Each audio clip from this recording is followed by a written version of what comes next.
Hello, good day to everyone. My name is Dominic Murray Orenes. I am one of the reporters for Group 6. Together with me are my co-reporters, Miss Cheryl Matos and Miss Christine Manina.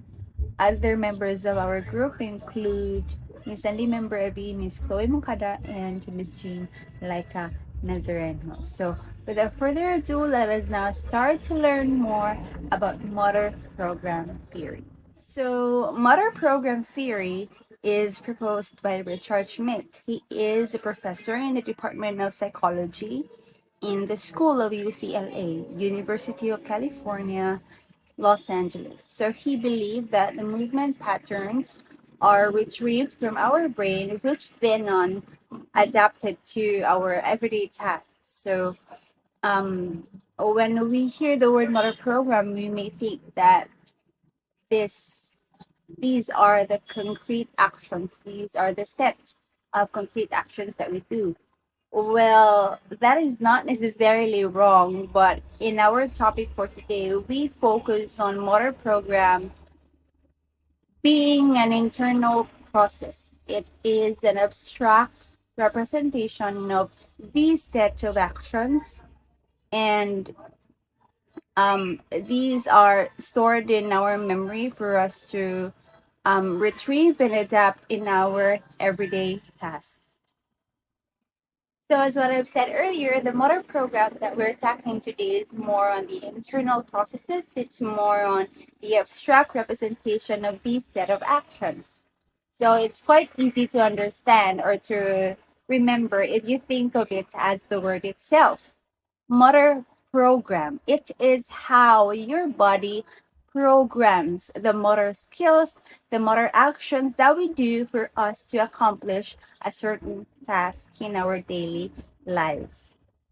So, motor program theory is a movement pattern. Pattern meaning you have to follow a certain cycle, which comprises of many movements. So, ideally, in this topic, we call these movements subroutines. So, for example, tennis, when you do a tennis serve, you do not do a single hit, right?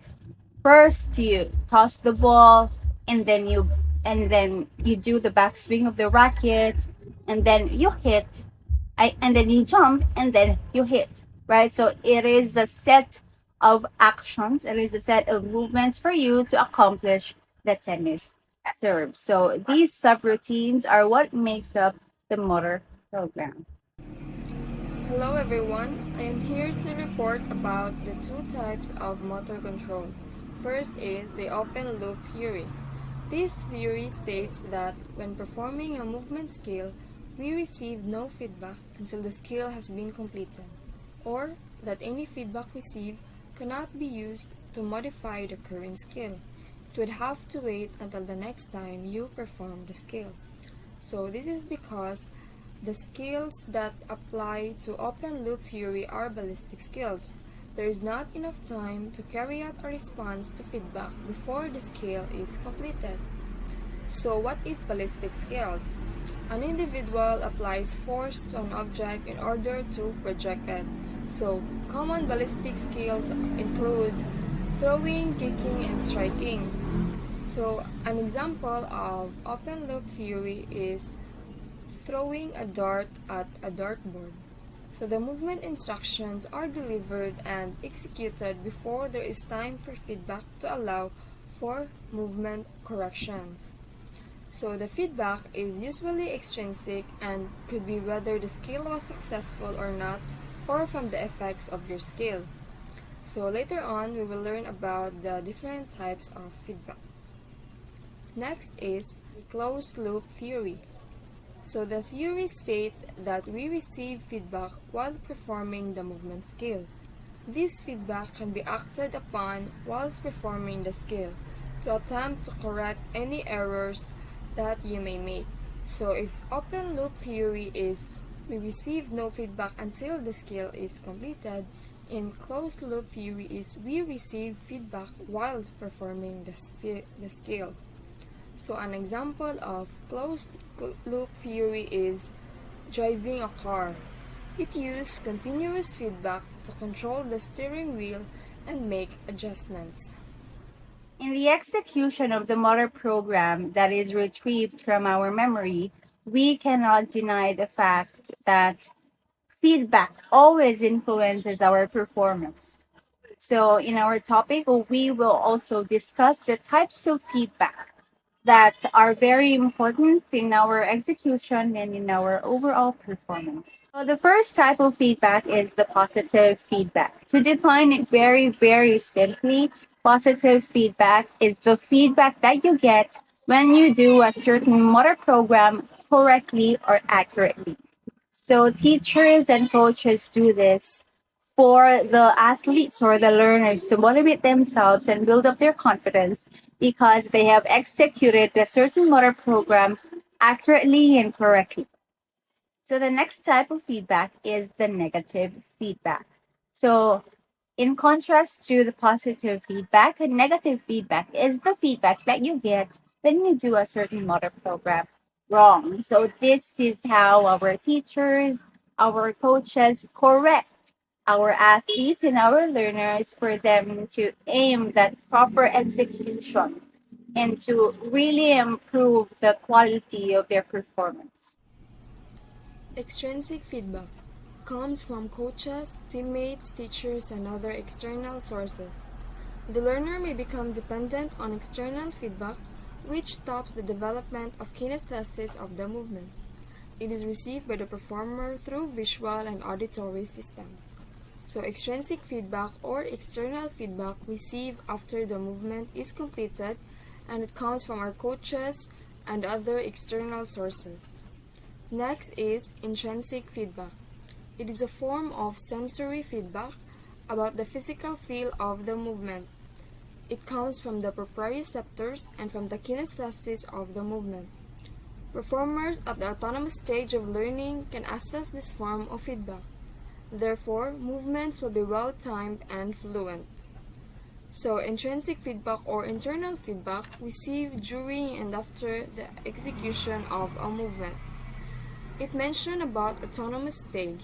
We all learn about the three stages of learning: the cognitive stage, associative stage, and autonomous stage.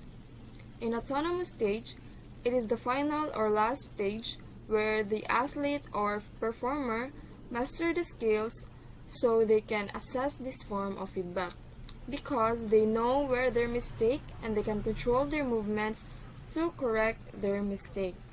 So in the terminal feedback, it is received by the performer once the movement is complete from extrinsic sources.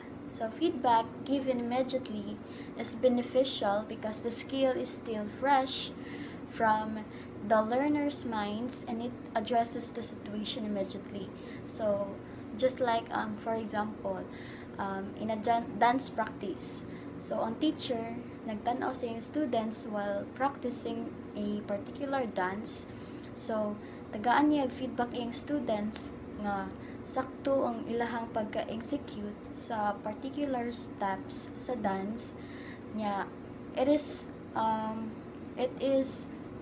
beneficial sa students kay ang gihatag nga iyang feedback kay fresh pa sa ilang minds like sakto day niya mong pagka-execute sa dance. So mo ilahang mahuna-hunaan, so mo ilang buhaton nga kani mo niya ang saktong execution nga giingon ni sir, giingon ni ma'am. So mo niya mong buhaton kay still fresh pa man sa ilang minds nga mo din na ang saktong buhaton. So for the concurrent feedback, it is received during the performance of the skill, maybe intrinsic from the kinesthetics of the movement skill or from the proprioceptors. It may also be from a coach or a teacher in the form of verbal guidance. This type of feedback is appropriate for continuous skills. It allows for quick correction to take place. Just like for an example, in a dance sport training, so ang coach nagtanaw sa iyahang athlete while practicing the dance sport, so specifically in a modern standard. So ang girls ana kay mutiad man, so ang coach kay muhatag siya og feedback, concurrent feedback nga while the partners are practicing, like iyang giingnan ang babae nga kuwang pa na imuhang pagtiad, sa dance sport, like ana jud kayong imong liog, nga na imuhang liog, imuhang body kay murag ana na jud padung na jud hita. So mo na siyang concurrent feedback, like while you are practicing, the coach will correct your execution into a proper way of execution.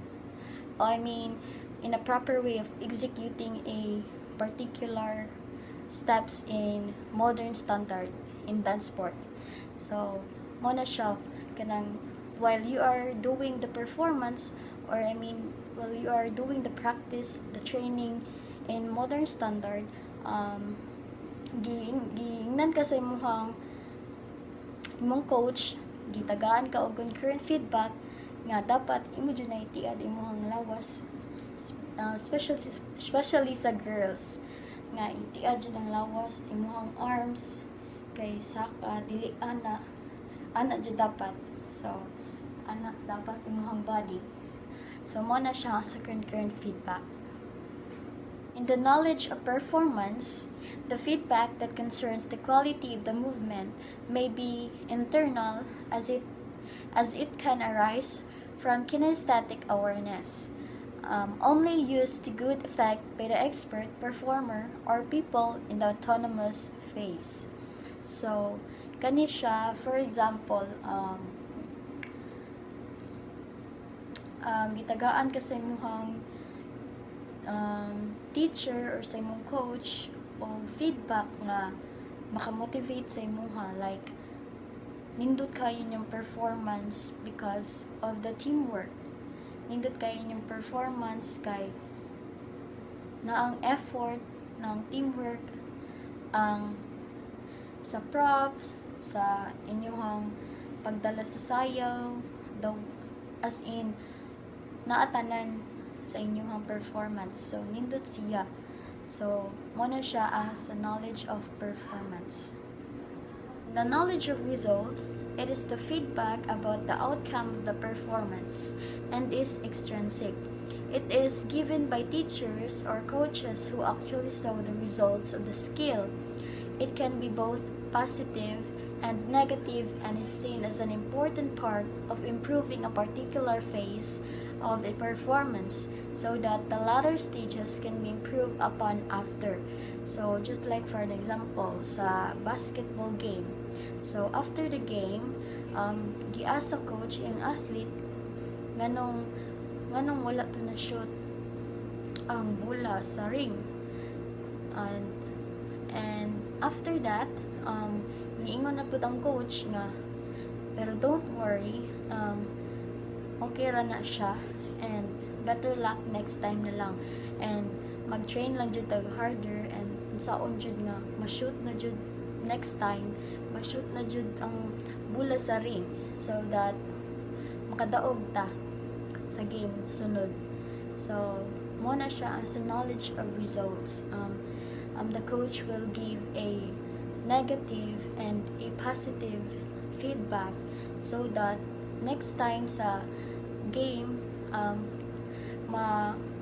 makuha na ang lesson sa iyang gihatag, ang lesson sa feedback nga iyang gihatag, so ma-apply na sa iyang mga athlete sa next nga game.